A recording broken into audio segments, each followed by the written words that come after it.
Now. So welcome to December's webinar. The last of this year, 2018, although we've already got great plans for events for next year. So do have a look on our website of what's coming up. This month, we're going to be looking at employee wellbeing and looking at some of the key issues around that, and particularly how you can develop a strategy for looking at and managing wellbeing, improving wellbeing within your organisation. So I'm going to take you through that today. Those of you that have been on the webinars before, you'll be familiar, I hope, with your friendly webinar toolbar on screen there. If we've got any new visitors, well, firstly, welcome. Good of you to join us. We hope you like what's on offer. The webinar toolbar that you can see on screen, there is the opportunity there to download some materials that we've made available to you under the materials tab, and you can also make use of the chat feature to ask any questions and equally to share thoughts and views as we go through the course of the session. And certainly I'm interested to hear from you on a couple of points as we go through. So let's have a look at what we're going to be covering today in a little bit more detail. And just forgive me, the electricity is on a little bit of a go slow as we approach the Christmas period, but I'll keep an eye on that. So the agenda for this afternoon, we're going to just revisit what is wellbeing and just focus on some key issues around terminology, wellbeing, resilience, words and phrases that we hear a lot of and are often used interchangeably, but actually refer to very different things.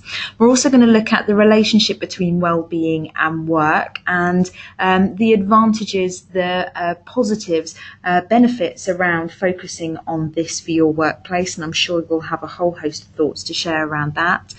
Going to give you some ideas around adopting a framework to help inform your wellbeing strategy, and we'll focus on how you might go about developing that as well. An opportunity to hear from you, I hope, in terms of some of the initiatives and activities that you're already rolling out within your schools and organisations. We'll give a quick nod to the responsibilities of those involved in terms of a wellbeing strategy, senior leadership, staff members themselves. And then, as always, we finish with next steps, and we'll give a sneaky peek to what's on board for 2019. So let's start then with what is wellbeing and just revisit this for a moment. So wellbeing. Wellbeing is the state of being comfortable, healthy or happy, according to the Oxford Dictionary. That's how they define it there. In terms of other organisations, and certainly perhaps most notable, the World Health Organization defines wellbeing as a state in which every individual realises his or her potential, is able to cope with normal stresses of life and can work productively and fruitfully, and is able to make a contribution to his or her community. In terms of both those definitions, I think the key thing to focus on is that well-being is a state. It's a state that can be a state to be achieved rather, and also importantly can only be achieved for a period of time, because life does have its ups and downs, its ebbs and flows, its highs and its challenges, and that for me is where the related term of resilience comes in. So what we want to think about is how we can find more of a state of well-being, how we can find that for ourselves and what does that look like, but also of course from an organisational perspective in terms of a wellbeing strategy, how we can find that for colleagues, create environments where we're able to design and manage happy and healthy workplaces. or happier and healthier workplaces. But also it's important that we focus on building and developing resilience, so that when we fall out of state, either as individuals or in terms of organisations, those perhaps seasonal pressure periods, issues around sort of workload, etc., that we have the ability to bounce back, which is what resilience ultimately is, the ability to bounce back from challenges, from adversity, as swiftly and as effectively as possible. So we need to think about both those things when we're devising a strategy, thinking about well-being, thinking about the working environment, thinking about culture, thinking about management of staff, but also thinking about resilience and how can we help build that sort of mindset, that capability and capacity in individuals to be able to respond to work's challenges, but also to life's challenges in a healthy and productive way. Okay, so just I think the opportunity, helpful opportunity to revisit the notion of well-being and also thinking relatedly about resilience. The relationship between well-being and work, who benefits if we focus on this area? Well, firstly, there's a big benefit in terms of improvement in staff engagement, which is why that word features there on screen. If I just work back to front for a moment, the benefit for employees, we want to support them to have improved resilience, to cope better with work pressures, to feel more valued, which goes to reinforce the feelings of being more resilient, to also, as part of the strategy, thinking about how we can support consultations, support feedback from staff, again, linking that to feeling valued, that they feel part of the organisation, are actively contributing to it, not just in terms of work and delivery of work activities, but contributing to the workings of the organisation as well, and feel engaged both in its purpose but also engaged in the work environment itself. And of course the benefit there is thinking about greater motivation, engagement in work, and enthusiasm, and I guess capturing all of that together and multiplying that across your staff body, it benefits in terms of increased management capacity, staff performance, links there with retention of staff, which also impacts recruitment, reduced absence, both in and of itself, but also the related sort of costs and pressures associated with that. So in terms of thinking about insurance costs, etc. And of course, a big benefit is in terms of improved morale across the staff body as well. So certainly lots of benefits to be had on focusing on this area. What I'd be interested in, though, is to get a sense of where are we now, and a snippet from the late, great David Bowie's latest music video there. So what I'd really be interested in is for you to make use of the chat feature. What data are you using? Do you need to help you get a sense of where you're at now? Because in order to make sure resources and certainly your time are focused on the right things and in the right places, it's really important to know your starting point. Once you've identified the problems, you can go about trying to improve them. And of course, alongside that, prioritise your efforts and those resources. So what data are you using? Do you need to help you identify where to focus? I've got some ideas I'm going to share with you in a moment, but interested to hear from you. So use the chat feature and let me know.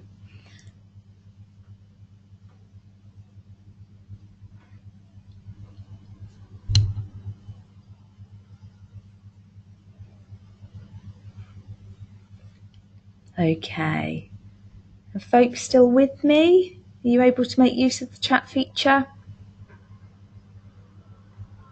Hopefully all busily typing away.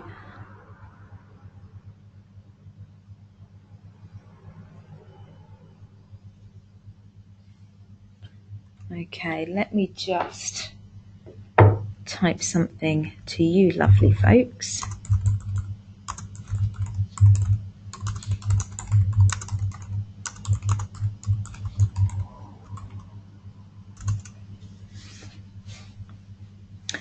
Brilliant. Okay, so staff surveys. Yeah, absolutely. Staff surveys is a really good piece of data, piece of intelligence, piece of information that will help the results will help to inform where you might want to focus your efforts and prioritise your strategy. Yeah. What else are folks looking at?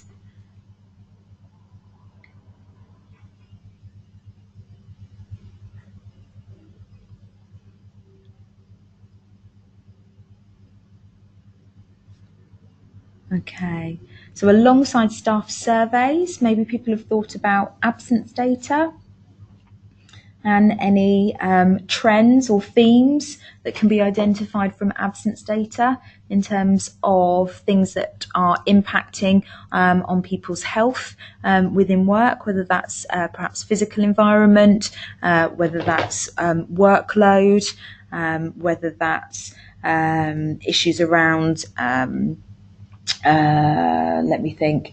So workload, working environment, whether that's issues around sort of changes in work that people may be struggling with, and the opportunity to think about how we manage those issues.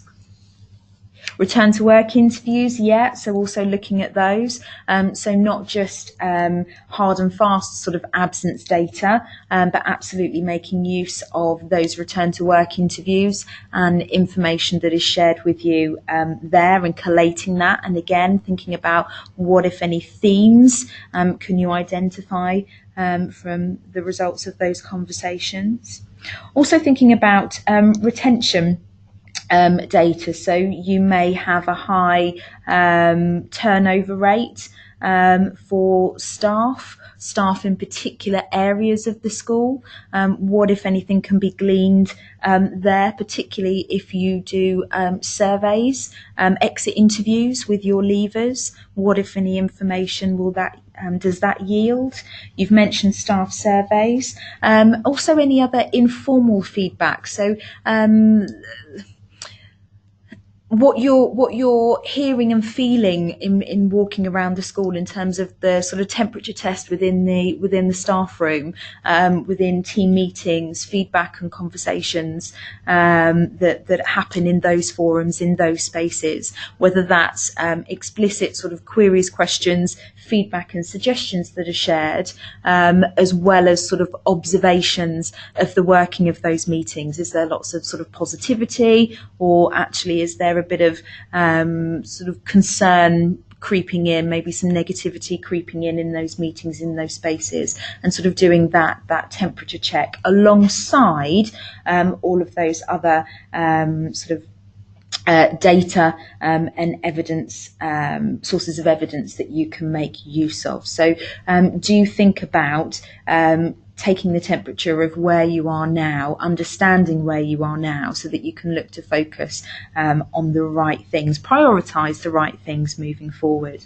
Something that I think is going to be really useful for you, so moving on from the where we are now in terms of adopting a framework and something that can help you in terms of structuring your thoughts and thinking and your work around focusing on well-being. So adopting a framework is going to help you to build your plan and provide real direction and actually give you a real focus for your objectives. What is it that you want to achieve, and how are you going to go about doing that, and are you focusing on the right things at the right time? The HSE, the Health and Safety Executive, has a tool that I think could be really useful and form a framework for your thinking and also for your wellbeing strategy. It's 6 management standards framework. The 6 management standards are the 6 factors found to drive high levels of health, well-being and organisational performance, and also, if managed well, manage the risks of work-related stress. And the 6 areas you can see on screen there. So demands. Clearly there's been a lot of coverage, both sort of locally but also national news from various sort of stakeholder groups around workload within the education sector, and certainly teacher workload and the demands thereof.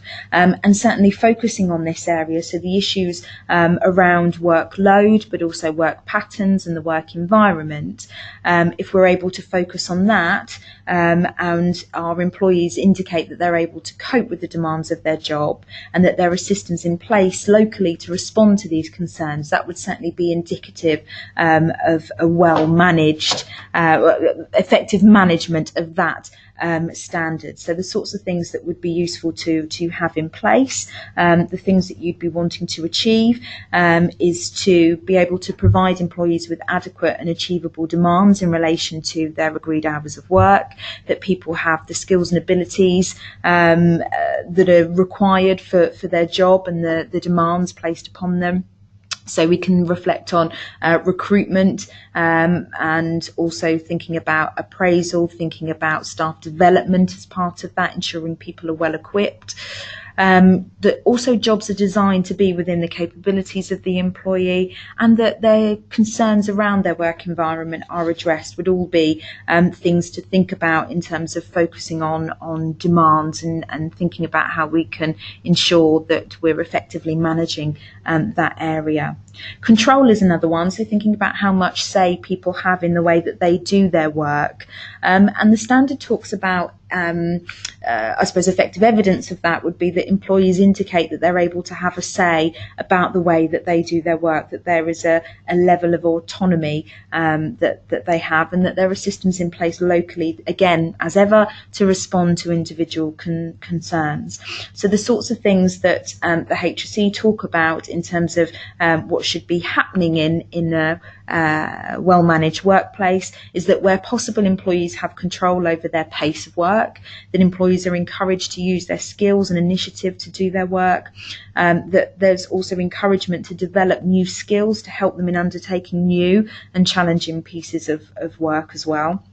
That there is certainly effective learning and development in place in CPD, that employees are able to have a say over the management of their work, so thinking about sort of breaks and lunches. I realise in a school environment that is somewhat dictated by the nature and structure of the school day, but thinking about those sorts of issues. If I just outline the others, and then I'm going to share with you where you can find some additional resources so that you can look to do an assessment within your workplace, and how you can include staff as part of that. So the next one being support. So as you can see on screen there, that includes encouragement, sponsorship from senior leadership, as well as resources provided by the organisation, both by line management but also support, encouragement from colleagues. And the standard talks about a good indicator that that's in place is that employees would say that they receive adequate information and support from their colleagues, but also their superiors, their line managers, and school leadership. And that what you would like to see is that there are policies and procedures in place to adequately support staff, so thinking about those. And of course, us as SPS, we have a number of policies and model policies and procedures that you can make use of in terms of supporting staff. Also linking back to when we talked about what data could you make use of to help you determine sort of your starting point, it's also thinking about those forums, facilities and sort of information you have in place to support staff. So, effective absent management policies and processes that include return to work interviews, that there is, good sort of team management, communication, team meetings that happen, that staff feel the support of others, feel that they have information about the organisation that is pertinent to their role, and thinking about ensuring that those things are in place, that there's the opportunity for staff to raise concerns, to have the support of management to respond to issues that they face within the workplace. Other things that the HSE certainly talks about is that systems are in place to enable and encourage managers to support their staff. So thinking about not just formal structures like appraisal and team meetings and one-to-one supervision, which are of course important, but also thinking about those organisational wide sort of structures in terms of maybe an employee assistance scheme, access to employee counselling services, but also those informal sort of supports, that culture, that sense of community, that sense of there is a real sort of bedrock of supporting relationships amongst staff and colleagues. And of course that staff feel able to access the resources that they need to do their job. And I think also critically with this one is, as part of that support, is the notion that staff receive regular and constructive feedback, and that is very much seen as a supportive measure, whether that's praise, whether that's developmental feedback, or whether that's feedback that is more constructive, perhaps more corrective, that in itself is supportive. It's having meaningful conversations with staff that help them to deliver in their role, to enhance their knowledge, their skills, their focus, and to be able to bring their best selves to work. So looking at the next half of the page then, as we continue to work our way around, relationships is another area. So this is focused on promoting positive working, thinking about avoiding conflict and dealing with unacceptable behaviour. And the standard talks about how in this scenario employees would indicate that they're not subjected to any unacceptable behaviours, e.g. sort of bullying at work, for example, that other things that would be happening, that positive behaviours at work are promoted. There's a sense of fairness.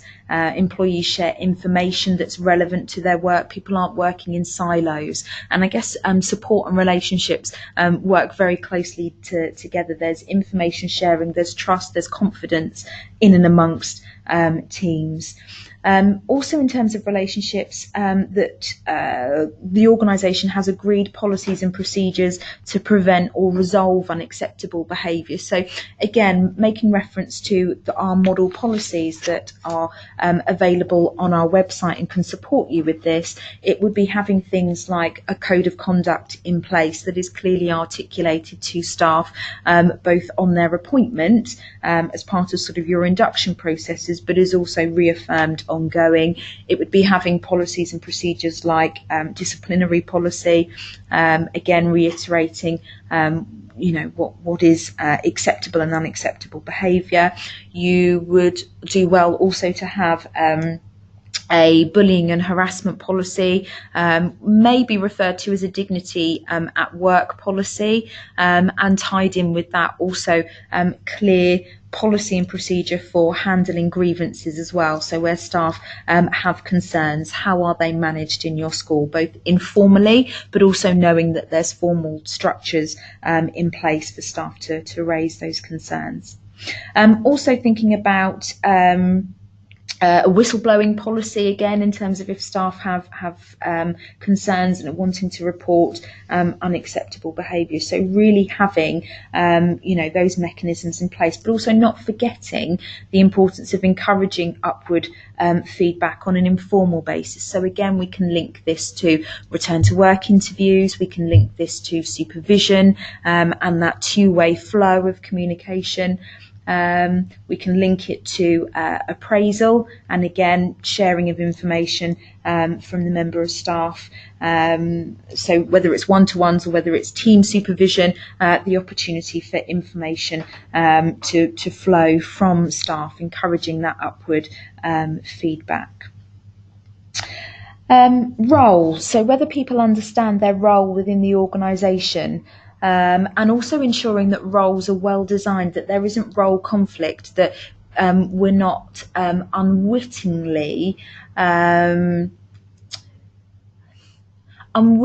creating an environment in which there could be brewing conflict between members of staff, where there is a misunderstanding and miscommunication about the extent of their role, and one or two or other individuals all feel that they have responsibility for a particular activity. Well, there's absolutely the opportunity there to breed conflict, to breed resentment, to breed confusion. So making sure that people are fully aware of their role. So again, we can think about our recruitment and our induction processes. Also thinking again about appraisal and ensuring that there's role clarity, but also with our line manager colleagues, ensuring that there is role clarity across the team, and that staff know exactly where their roles and responsibilities lie. And that also then they have the skills and abilities and resources to be able to deliver on that role.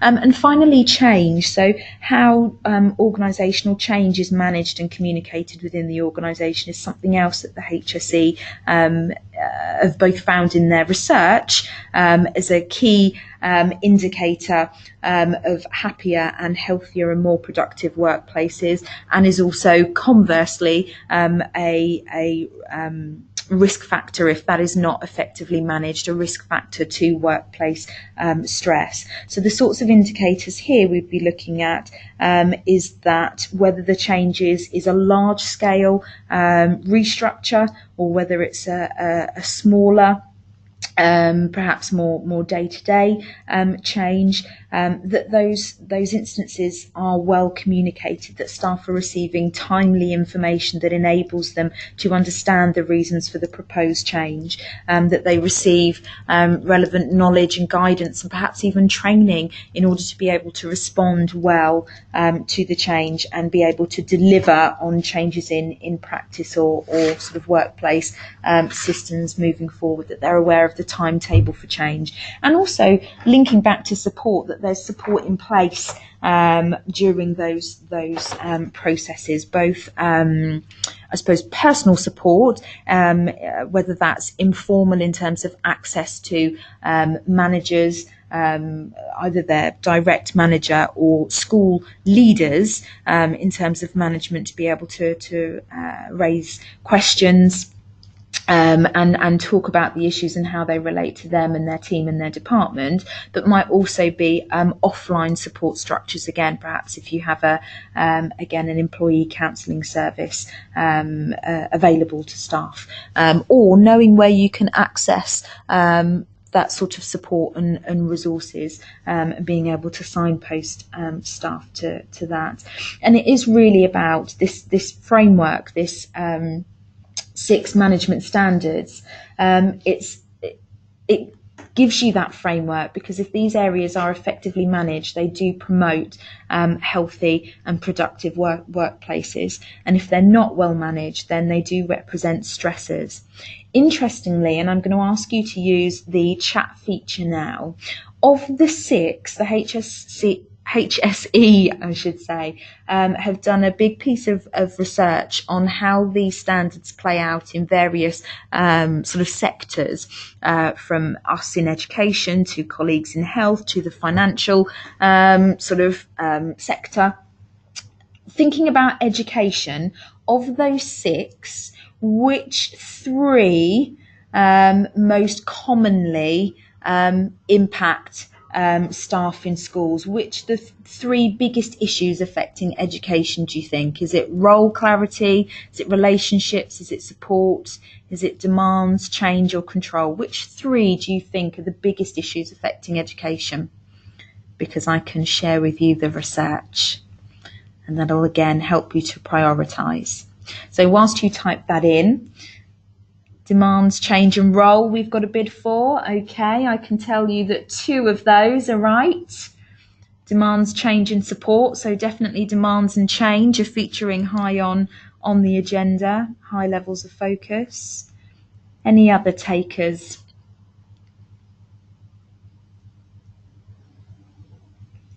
Anyone else hazarding a guess?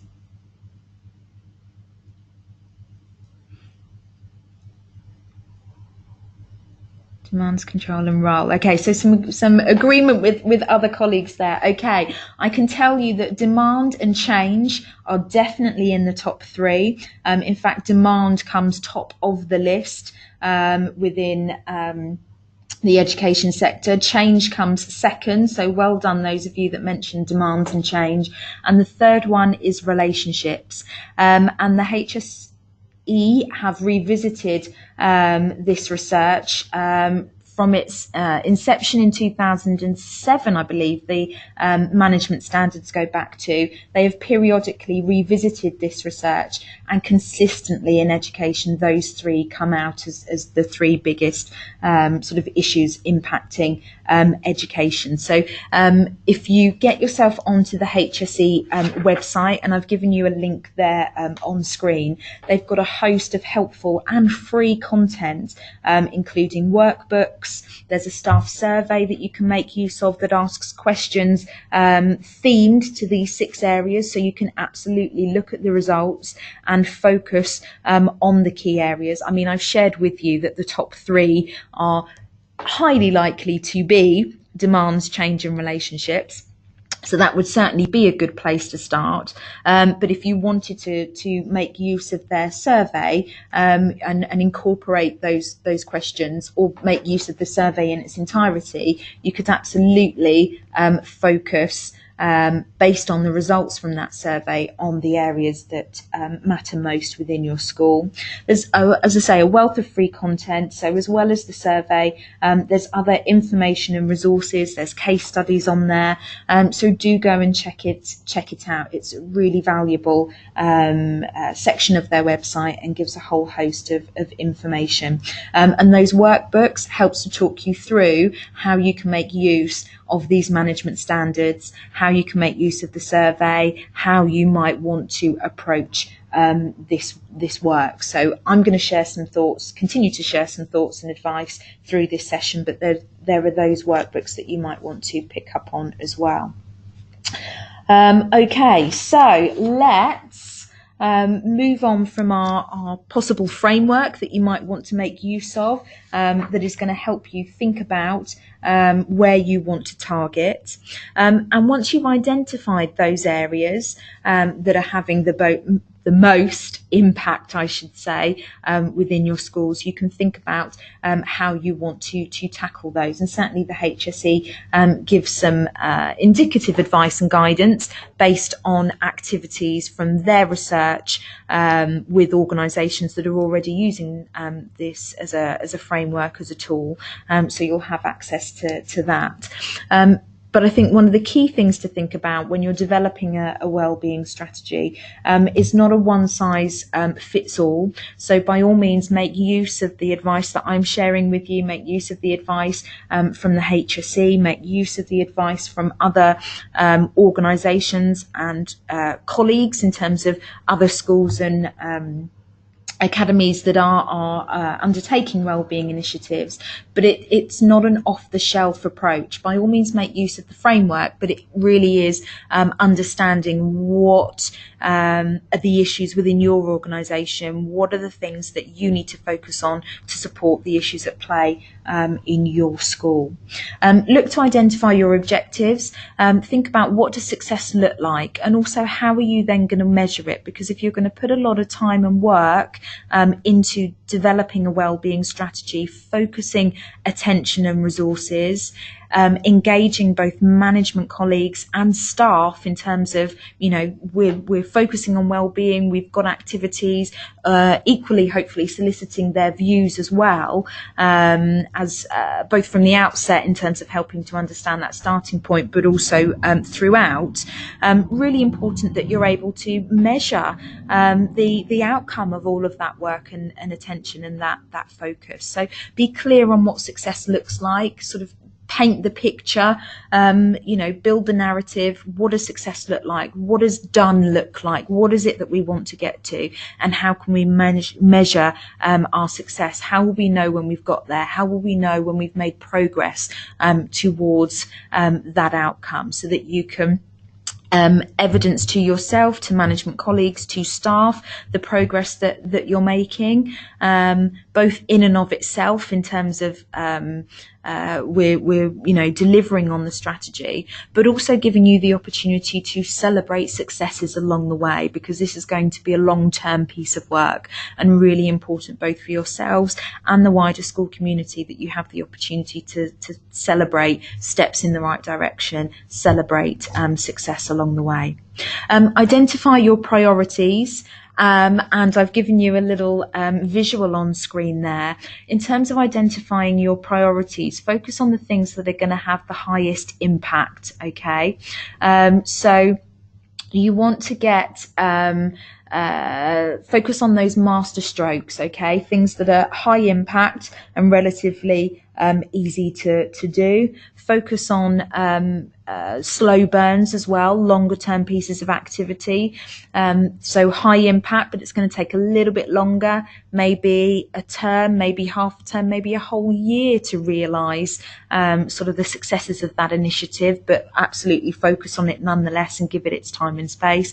And also think about what are the quick wins. They might be low impact, but again, really easy to put into place.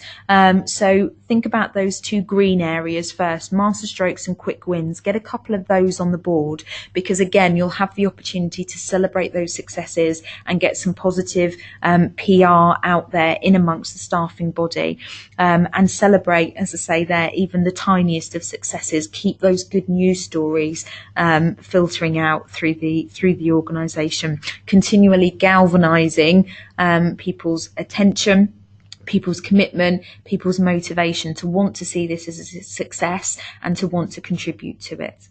It should be more than a policy document, so it is thinking about embedding it within the ethos and culture of the school, so linking those two things together, aligning those two things together. Buy-in from the top is going to be a must, because senior leaders need to be role modelling your wellbeing strategy. They need to be living and breathing it, they need to be delivering it, they need to be seen to be living and breathing and modelling it by staff, again in terms of that buy-in. And also because there may be some resources that you need in order to deliver on some of the priorities and activities that you're thinking about, so their buy-in. Don't have a series of standalone initiatives. You want it to be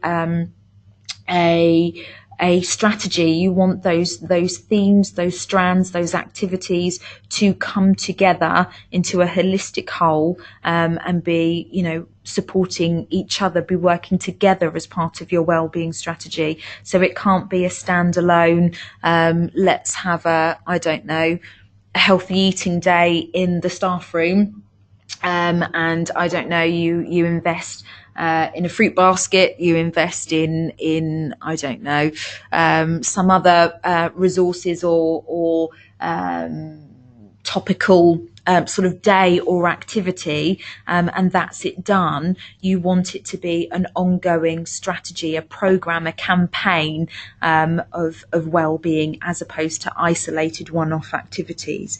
You might have some activities to help maybe launch the strategy, or activities pocketed through the year, but they're not standalone. They're activities that support the, ongoing piece of work that you're doing, that are either about launching elements of the strategy, or perhaps celebrating the success of elements of the strategy. It's about bringing those things together and making sure that it's a cohesive whole. Communication is absolutely vital. So you certainly need buy-in from the top. That's a must, as I've said, but also engaging with staff helps to demonstrate that this is an ongoing activity. It's not just a fad. It's not a one and done activity. It absolutely is a strategy and a way of working here in our organisation. And you might also, as part of that communication, as part of that buy-in, as part of demonstrating that it's a culture shift, is consider having wellbeing advocates or wellbeing champions, and thinking about getting staff actively involved in the strategy, the delivery of the strategy, whether at a formal sort of level, or being able to support the rollout of the strategy within their teams and departments, and think about having those advocates and champions champions. You might also need to think about upskilling managers and key staff. Certainly when we think back to the 6 management standards and that framework, those 6 standards, management play a key role in ensuring that the workplace is well designed, well managed, that there's good communication, that staff feel supported. They'll have oversight of relationships, of demand, the control that people have in their role. They'll be critical to the communication of change activities within your organisation. They're absolutely critical to the whole thing because they're the ones that have the direct ongoing day-to-day supervision and or management of staff. However visual your senior leadership team are, it's managers who are there are readily on that day-to-day basis. So it might be that you need to think about developing and upskilling managers to help you deliver on your wellbeing strategy, and also maybe some key staff within the school as well. Certainly if you're looking at having advocates and champions, some advice, guidance, support, discussion about that role, what's required of them. So we link back to role clarity there. Also, what support do they have in place as advocates and champions, as managers, to be able to deliver on the strategy. And also making sure that you monitor and review, keep staff engaged, keep feeding back, and as I say, look to celebrate even the tiniest of successes, keep that positive news out there. And be celebrating good news stories within teams, within departments. So let's now come back over to you for a moment.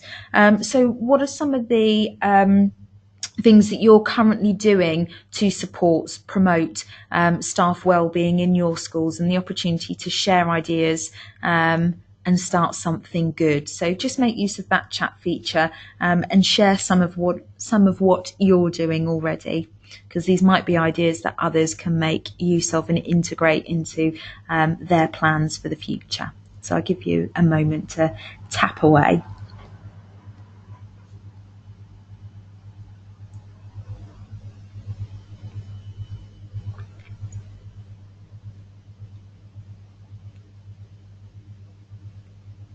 I'm sure there's lots of good work happening.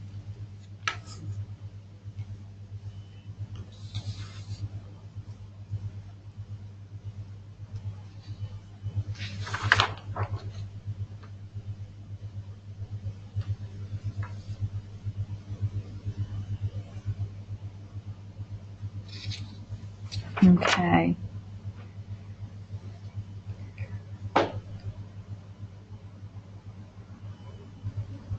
I know there's lots of good work going on because I talk to a good number of schools.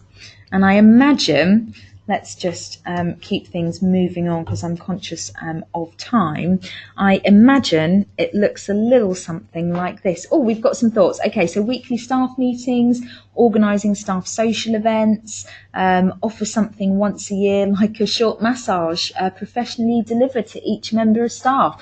Love that idea, and actually that's something that we organised for ourselves here at Team SPS. We all put into a little fund so that we could share the cost amongst ourselves as a team and offer that to each other in terms of a resource as a support, and definitely it was enjoyed by all. So yes, there's lots of things that you can be doing. There's lots that you can learn from your neighbouring schools, whether that's networking in person and exploring the issues and the initiatives and strategies that they're putting in place, but also keeping an eye on social media and people talking there about what they're doing around well-being. So certainly for me, I keep a ready eye on Twitter, and there's lots of key sort of speakers, key thought leaders in that area, currently practicing teachers and senior leaders that are readily sharing the things that they're doing in their organisation, so that other schools can benefit from their experience and look to think, is this an initiative that would work well in my organisation? Just some other thoughts there. Each member of staff is included at least once in special trips for the pupils, so that's something else that folks are thinking about. And as you can see on screen, some other ideas there for you, a whole sort of menu of possible things to think about. So health promotion, thinking about having a learning culture in place, thinking about good line management and management style, thinking about having coaching and mentoring in place. Thinking about having good and effective succession planning. There's a whole host of suggestions there that you can see, but definitely the importance of finding out what's going on out there, and the opportunity to, borrow ideas. Think about, is this something that's relevant for the issues that we're focusing on in terms of our priorities? Is this something that would be would this work effectively for our school? Could we implement it either in full or in part? You might need to reframe the activity, develop it slightly to make it relevant to you and your context and your organisation and resources. But there's certainly lots of things out there that you can look at. In terms of whose responsibility, well, in essence, it's everybody's responsibility, from your senior leaders and head teacher and governors, in terms of policy, in terms of strategy, in terms of role modelling to staff. It's clearly important for line managers to be on board. Because absolutely they'll have the opportunity to spot early warning signs of stress, both within individuals but also within the team more broadly, and the opportunity to look at how they can put things in place to bring people back into a state of well-being, help them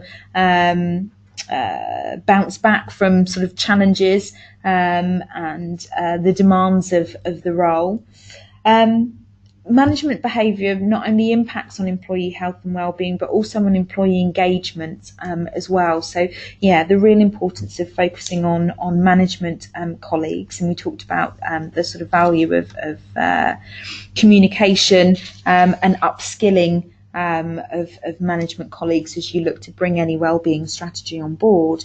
But also, of course, employees have a responsibility for looking after their own health and wellbeing. And they'll only benefit from wellbeing initiatives if they participate in the initiatives on offer. And they also look to take care of their health and wellbeing outside of work as well. So again, that's where engagement and communication with your staff are key, because, ideally you want to have their buy-in. So get them on board early, incorporate their ideas, or solicit their ideas, look to incorporate that as and where possible, and make it a strategy that is owned by the whole organisation, truly owned by the whole organisation, because everybody has their part to play, as you can see on screen. And it's also important, as I've said already, that you seek employee feedback, both about what you're already currently doing. So as I mentioned, the couple of suggestions that you shared within the chat feature, the opportunity to review, engage employee feedback on what you're already offering, so that you can learn how to learn what's working, and can think about, what could we be doing more of, what we need to shift and change and reshape, how can we learn from what's already working well and make use of what staff particularly appreciate and welcome about those initiatives, and make use of that in our new thinking, new ideas, because again, it's not just the activity, it's the motivation around the activity. And I guess from the members of staff's point of view, ultimately, what do they get from those activities, those initiatives that you already have in place? Is it the feeling of being valued? Is it the fact that the activities that you have in place really focus on team activities, and that's specifically what they value most about them, in which case it's helpful to capitalise on that, and any new initiatives that you put in place, helpful to think about that from a team perspective. So understanding what's really valued, because that will help you when you're thinking for the future. So next steps then, in terms of that future staff survey, you may or may not want to make use of the HSE Management Standards survey in your next effort, but certainly using that as a means of staff survey, that is, as a means of helping you to understand your current starting point. Probably a good idea to have a project group, again, engage the whole school community, and from that project group you could probably have ready-made advocates and champions, and look to really start to extend the responsibility and engagement throughout the school community. You want realistic objectives, realistic priorities, focus on the things that are going to have a high impact, and work towards those, but also think about what could be some quick wins that we could